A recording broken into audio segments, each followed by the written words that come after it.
And then how you do that, can be decided at the time. And then a minor tweaking or just a few fixes. Wireless recommendations. So Rob used the word robust before. Implement a robust wireless infrastructure that's flexible and can be depended on. Think about moving the chairs around in the classroom and how hard that would be if you didn't have that system. Ability to, there's the reconfigure the classroom. It's foundational. Wireless is just another part of that network. It gives you a lot more options. And then be prepared to support new initiatives. So I kind of went through those before. Okay, so here's kind of a picture of what this could look like. And obviously there's, you don't have all the information yet, so that as you go through the design process, this will get refined. But it pretty much says exactly that. Let's see if my laser will work here.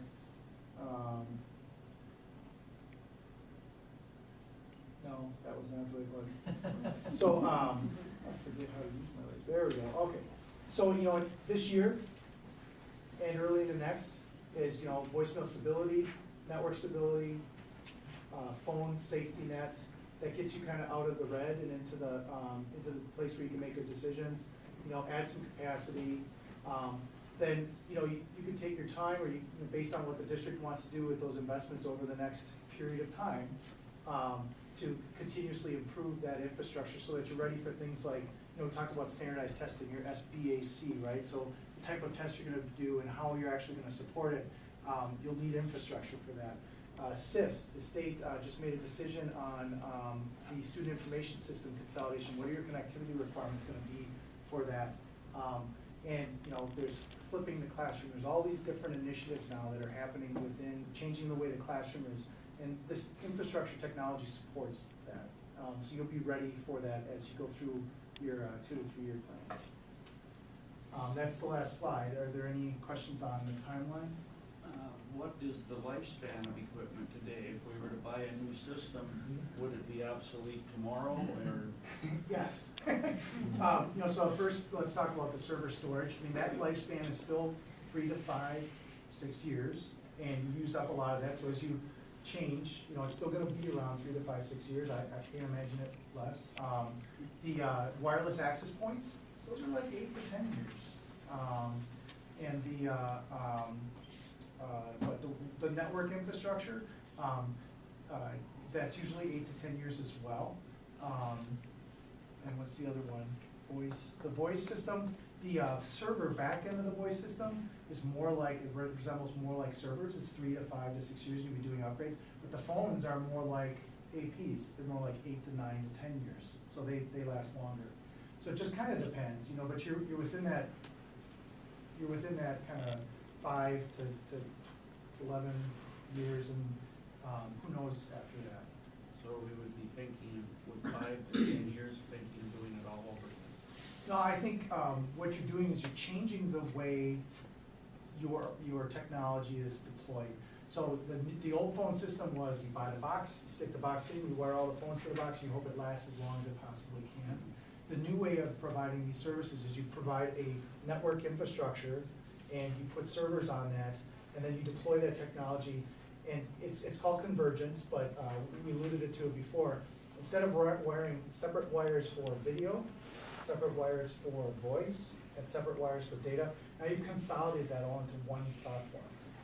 And so there's some consolidation, there's some efficiencies there, but different pieces of it, it's got a different rhythm to it than the old phone system. Typically when people are refreshing their systems, it's because they're looking for added functionality. So if you installed a wireless solution, say, 8 years ago, and you're looking at refreshing it right now today, it's not because that system is broke. It's not even because that system is not being supported by the manufacturer anymore.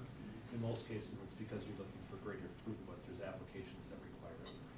So it's that kind of scenario. Same thing would go from a network perspective. From a phone system perspective, as people are looking to refresh their phone systems today, most times it's because they're looking for, again, added functionality. The good news is the fact that with each refresh, there seems to be less and less hardware requirements. So, meaning the fact that Used to be that when I would sell a phone system, even 3 years ago, I would require typically 3, 4, 5 different appliances to refresh. Today, they're able to do that with 1 to 2, typically the second one for redundancy, that kind of thing.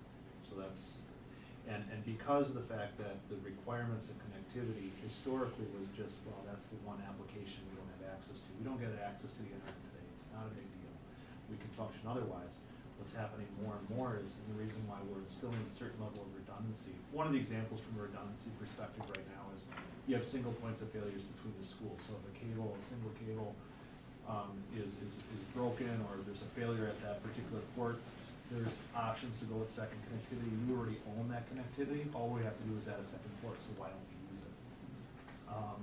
it? The importance now, though, is as people are stacking more and more services, saying, hey, listen, why aren't we just subscribing to that mail, rather than owning that mail system internally, why don't we just get that external? It's much cheaper, et cetera. Well, in order to do that, you better beef up your roadways per se. So if you want to think of the old days of basically having, the roadways historically were just for transport between the homes, and it was fine, but as we want to do more things over those and have access to more services, we need to build that a little bit more robust. Yeah. So anyway.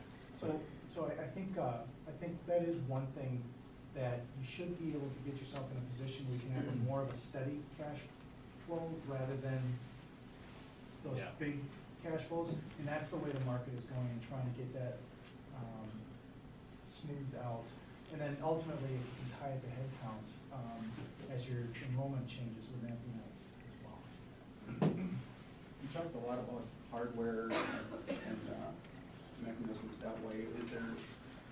Do the upgrades come through software, or is it just a hardware upgrade afterwards? Yeah, so actually there's quite a bit of software in those systems that I was talking about. There's the controller for the wireless system that understands all of the access points, can deploy updates as the district needs, can monitor who's doing what and where it's coming from, and those types of things. That's all software based. The phone system itself, the reason it resides on a server is because it's all software based. So I was really just talking in terms of systems. Your wireless, your phone system, your voicemail, that's all software. And the way we preliminarily proposed it, just for budgetary purposes kind of thing, included the software entitlement as part of the support SKUs and such that we provided. Most times people will upgrade as those feature sets. Are those feature sets important to us? If they are, then let's turn them on. We're entitled to do that. But yeah, it's software.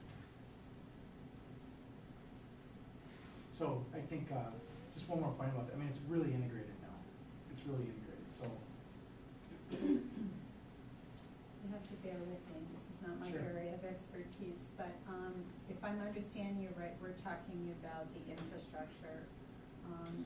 What about like the individual devices in people's homes, their computers, their phones, and things like that? Do those need to be replaced? Yeah, so when you mentioned phones, so for phones, certainly, phones were addressed. So when you're talking about this, you're talking about not just developing the foundational work, you're talking about replacing all of those devices everywhere Yeah, as well? so that's kind of this, this thought that, phone stability means replacing all those phones and updating everything. Phone safety net means you're prepared and you're ready that if something should happen, you can deploy that technology. So there's quite a bit of dollars invested to invest in all the phones and things.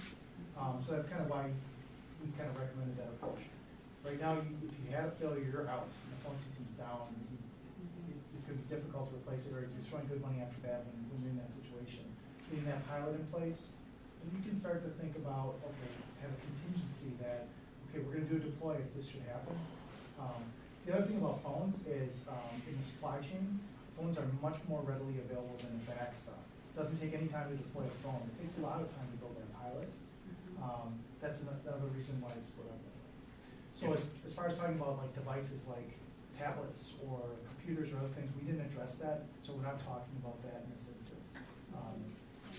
Larry, can you speak to our cycle of replacing hardware, computers, things like that?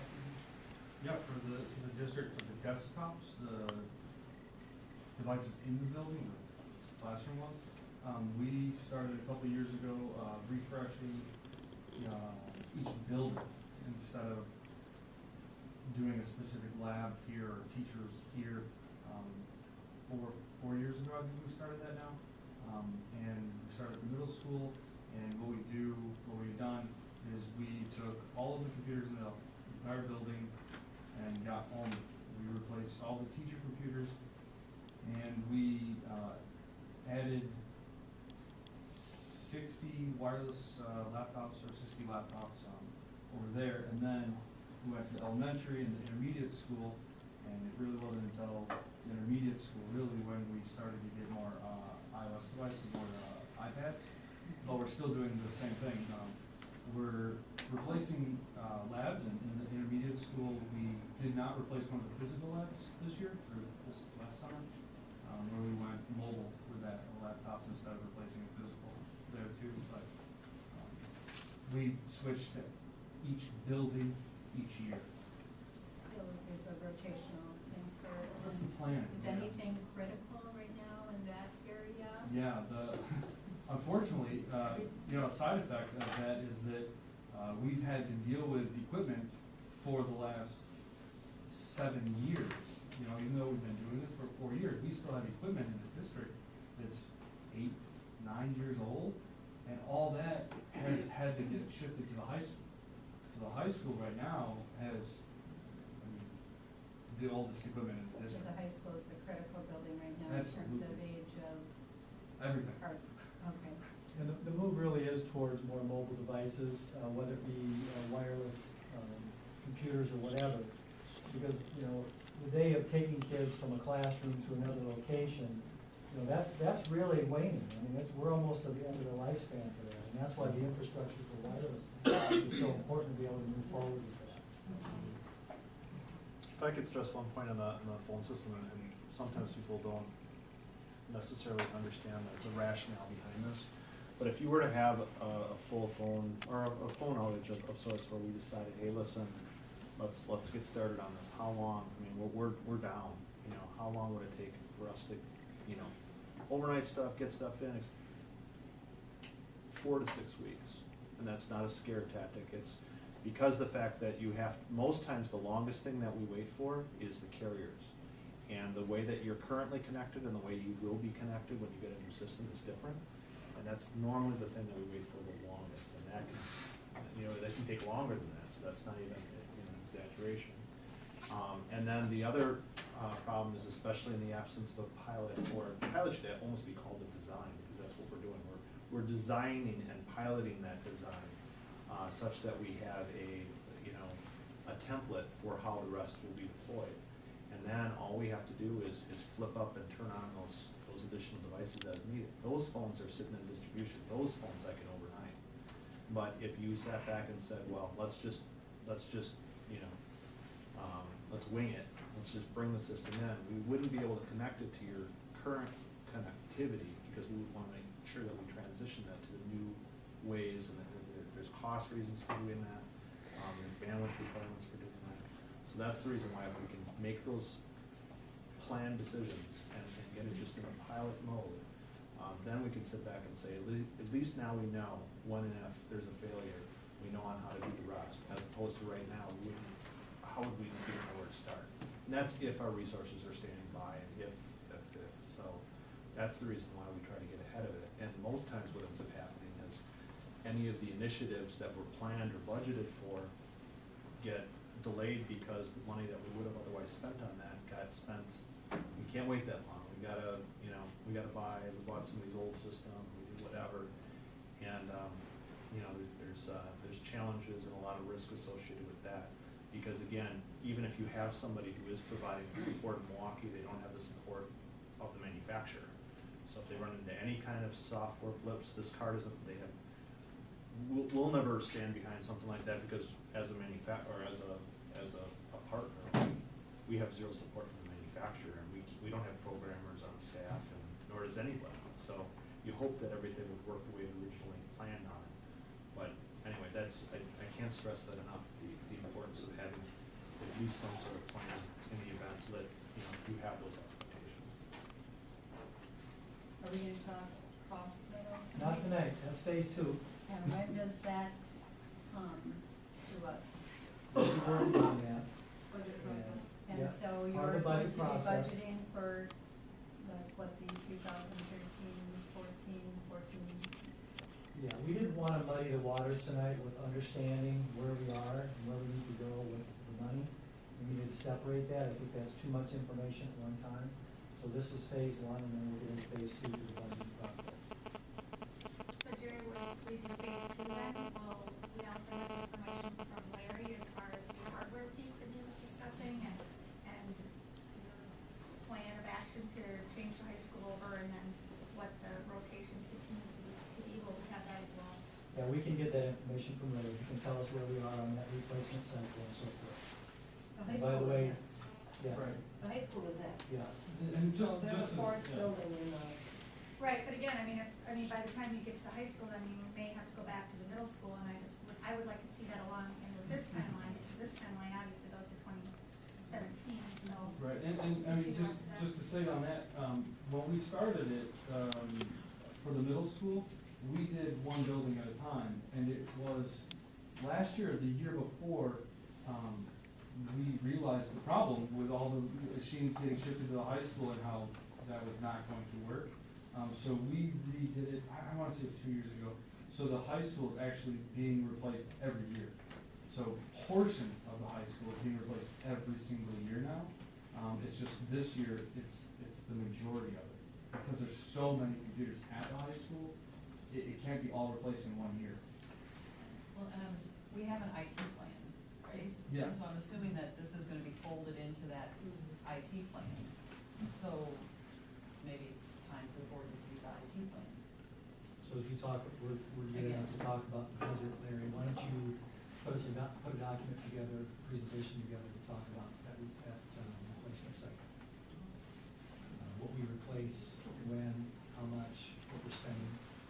The nice thing too is once you have a robust wireless infrastructure in place, it's gonna provide you a lot more flexibility for being able to share resources.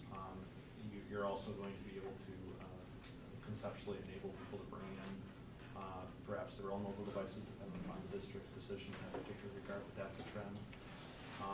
And also just to stress, you know, it is a competitive landscape. People are taking a look at seeing what services and such are being provided.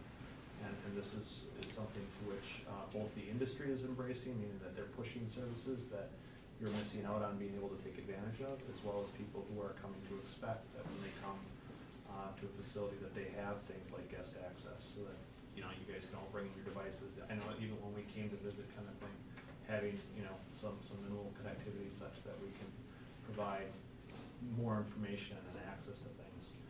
Again, people are gonna come to expect that, so.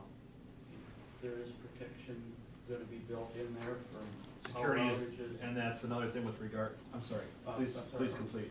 Power outages, lightning, massive solar storms, or anything. It's gonna happen. We're expecting one soon, yeah. So, we did not include lead shielding for the school district. So, but certainly the UPS systems, it's all backed up professionally, so in all those closets.